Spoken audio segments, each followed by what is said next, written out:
Barrelakka Telangana assembly ఎన్నికల్లో నిలబడి over night సెలబ్రిటీగా మారిపోయింది. ఈ ఎన్నికల్లో రాజకీయ నాయకుల కన్నా బర్రెలక్కనే ఎక్కువ ఫేమస్ అయింది. అసెంబ్లీ ఎన్నికల్లో పోటీ చేసి 2 తెలుగు రాష్ట్రాల్లో మరింత గుర్తింపు తెచ్చుకుంది. దీంతో సోషల్ మీడియాలో బర్రెలక్క పేరు ఒక్కసారిగా మారుమోగిపోయింది. ఆమె కొల్లాపూర్ నియోజకవర్గం నుంచి స్వతంత్ర అభ్యర్థిగా పోటీ చేశారు. 5,754 ఓట్లు సాధించి ఆమె 4వ స్థానంలో నిలిచింది. ఈ ఎన్నికల్లో ఓడిపోయినప్పటికీ బర్రెలక్క చాలా మందికి ఆదర్శంగా నిలిచారు. ఎంత చదివినా నోటిఫికేషన్లు లేవు ఫ్రెండ్స్, అందుకే బర్రెలు కొని కాస్తున్నా అంటూ చెప్పిన డైలాగ్ ఆమె జీవితాన్ని ఒక్కసారిగా మార్చేసింది. సోషల్ మీడియాలో ఆమె ఇప్పుడు ఇన్ఫ్లుయెన్సర్గా మారింది. అంతేకాదు, ఇటీవల జరిగిన అసెంబ్లీ ఎన్నికల్లో కొల్లాపూర్ నియోజకవర్గం నుంచి పోటీ చేసి మరోసారి పాపులర్ అయింది.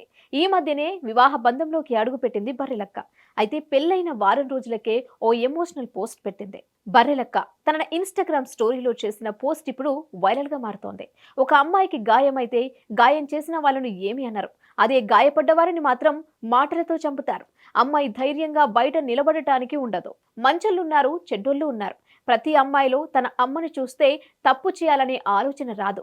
ఒక అమ్మాయి దాక్కునే పరిస్థితి రాదు. తప్పు చేసిన వాళ్ళు బయట బాగానే ఉన్నారు. ఏ తప్పు చేయని అమ్మాయిలు బాధపడుతున్నారంటూ రాసుకొచ్చింది. అదేంటి, పెళ్లైన వారం రోజులకే బర్రెలక్క ఈ రేంజ్ లో ఎమోషనల్ పోస్ట్ పెట్టింది అంటూ రకరకాలుగా కామెంట్లు చేస్తున్నారు నెటిజన్లు. మరి దీనిపై బర్రెలక్క ఎలా రియాక్ట్ అవుతుందో చూడాలి. Hit TV presents like, share, comment.